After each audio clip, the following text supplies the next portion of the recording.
Hello everyone, I'm Jud, I'm Kazi. and this is the TankNSpank guide to Eranog on normal and heroic difficulty. We'll start off with the disclaimer that this information is coming from the beta, and information here will likely change, and if or when it does, we'll update this video to reflect that. Jumping into the guide, Eranog is the first boss in the new Vault of the Incarnates raid in Dragonflight. It's a two-phase encounter that starts off by fighting the boss. The tank mechanic is called Burning Wound. Each melee attack applies a dot for 12 seconds that stacks. Swap at 3 to 4 stacks to keep this from getting out of control. He also casts Leaping Flames. This is a magic debuff placed on random players in the raid that deals large ticking fire damage. This just needs to be healed through. Periodically, the boss will turn to a random raid member and cast Molten Cleave. This is just a large frontal that needs to be avoided. The most impactful mechanic that you're going to be dealing with in this phase, however, is Flame Rift. The boss will periodically debuff several players with Flame Rift. In our 17-person raid, this was about 5 to 7 people. After a few seconds, a flame patch appears under those debuffed players' feet, and they'll summon a Frenzied Terrasec. These adds will fixate on a random player. We found that the best way to deal with this mechanic was to have everybody stacked underneath the boss. As the debuff goes out, we drag the boss away. People with this debuff loosely spread. This guarantees that all the adds then move towards the raid, where the boomkins and evokers get to pad the DPS meters. The adds can be CC'd, so grips, stuns, slows, etc. work here.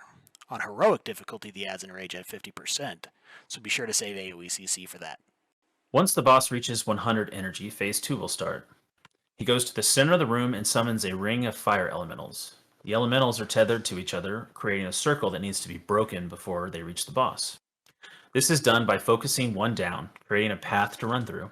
If an elemental runs over a patch of primal flow, it gains a shield. You want to make sure the elemental you choose to DPS isn't in the path of one of the fire pools. Pull the boss back to the outside of the circle once you're finished, and repeat phase 1. Yeah, at that point it's pretty much rinse and repeat until the boss falls over. So what do we think of the fight overall? All in all, I really enjoyed the fight. It was, when we walked in there, we found it was severely undertuned, at least for even a first boss in the raid. It felt like LFR. So from a tanking perspective, I never really felt like I was in any danger at all. Now, I was on a Vengeance Demon Hunter, which right now feels like the tankiest tank in the game. And also with the high magic damage that the boss does, I mean, DH is perfect for this fight. Yeah, I guess we'll talk about kind of the damage breakdown then for the fight. So the damage breakdown was almost 80% magic damage and only 20% coming from physical damage from boss auto attacks. That does mean that tanks like the Demon Hunter that have that high damage reduction to sustain magic damage are really strong here. But to be fair, this is still the first encounter of a boss fight. You're not going to decide what tank you bring to a raid based on how it does on Eranog.